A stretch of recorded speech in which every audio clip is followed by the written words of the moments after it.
Hello and welcome to the anime show. It's a new year and we still can't think of an original name.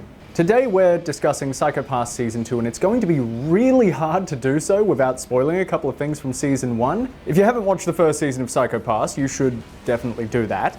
But in the meantime, if you see this not at all rushed graphic come up on the screen, then hit mute, yank out your headphones, or just cover your ears and go la la la la la la la. For the uninitiated, Psycho Pass takes place in a future Japan governed by the vague yet menacing Sybil system. In this society, everyone has their mental state continuously studied for signs of criminal behavior.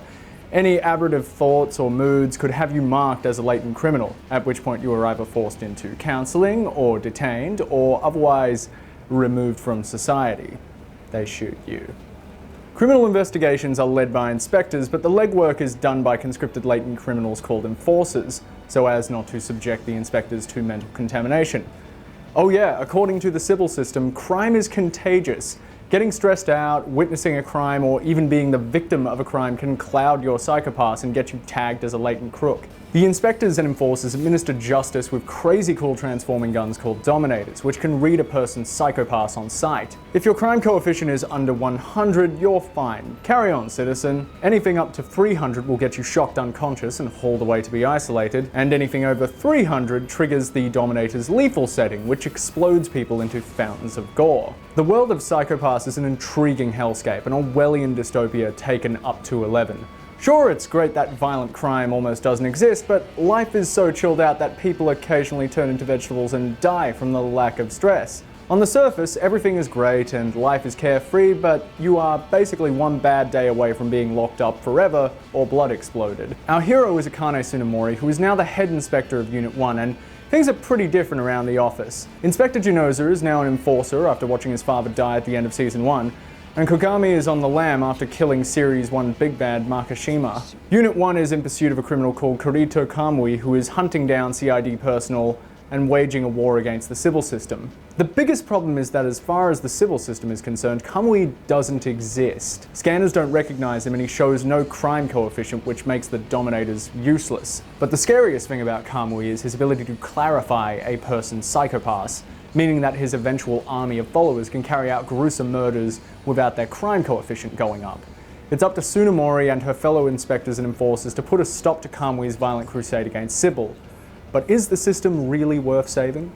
Let's talk character now, because Akane Tsunemori has fast become one of my favorite anime heroines. While she was a very green audience avatar in Season 1, Tsunemori has grown into the most polite, utterly unflappable crime-busting badass ever to wield a Dominator. In spite of the horror she witnesses, she remains an indomitable believer in justice, even if she doesn't believe in the sanctity of Sybil. Also, this probably speaks terribly about some of the other anime I've consumed recently, but it's actually, unfortunately, really refreshing to watch an anime where the female lead isn't made to pander to the male gaze. Tsunemori is a smart, capable cop and is easily one of the strongest women I've seen on TV recently. Inspector Shumotsuki is a new character, is introduced as a foil to Tsunemori. She's hot-tempered, she treats the enforcers with disdain and frequently butts heads with her colleagues. Her antagonistic treatment of the rest of the cast does get a little bit annoying, but as the show moves into ever darker territory, she learns more about what it takes for society to actually function and stops being such a complete bee. Togane, another new character, is a cold and calculating sleuth who develops a good rapport with Akane, similar to Kogami,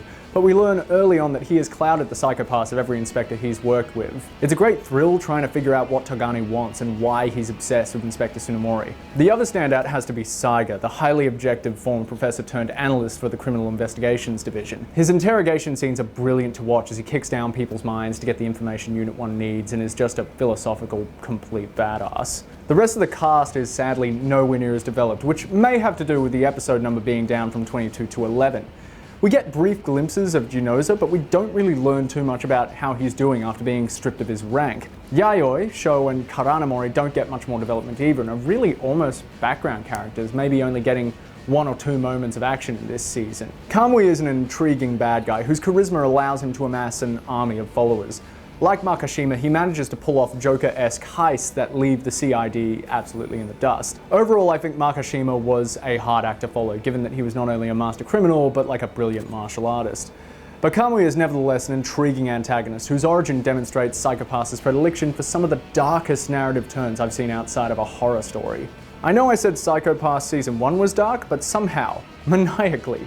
Season 2 manages to turn it up even harder. When the show decides it wants to shock us with gruesome violence or horrifying ideas, it delivers them with a brilliance that will leave even the most seasoned crime horror fan with a chill down their spine. A quick word on sound and vision. Tatsunoko Productions took the reins from Production IG for this one, and the animation quality remains outstanding.